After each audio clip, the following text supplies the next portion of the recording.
உங்களில் தகப்பனாய் இருக்கிற ஒருவனிடத்தில் மகன் அப்பம் கேட்டால் அவனுக்கு கல்லை கொடுப்பானோ? மீனை கேட்டால் மீனுக்கு பதிலாக பாம்பை கொடுப்பானோ? அல்லது முட்டையை கேட்டால் அவனுக்கு தேளை கொடுப்பானோ? ஜீசஸ் அவர் வாயினால சொன்ன வார்த்தைகள். Jesus himself said these words. அவரே சொன்ன வார்த்தை. எப்பா, ஒரு அப்பாவா இருக்கிறீங்க, ஒரு தகப்பனா இருக்கிறீங்க, உங்ககிட்ட உங்க பையன் வந்து என்ன கேட்கிறான்? அப்போ சாப்பாடு தாங்க அப்படின்னு கேட்கும்போது, நீ உனக்கு பதிலா நீ கல்லு தரேன், நீ கல்ல சாப்பிடு அப்படின்னு சொல்லுவீங்களா? யோசிச்சு பாருங்க.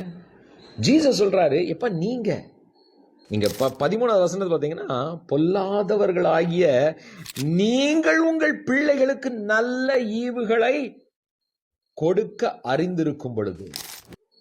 அப்படின்னா என்ன? எப்பா, இந்த உலகத்துல இருக்கிற தாய் தகப்பனாகிய நீங்க உங்க பிள்ளைங்களுக்கு நல்ல ஈவுகள், அப்படின்னா நல்லதை கொடுக்குறீங்க.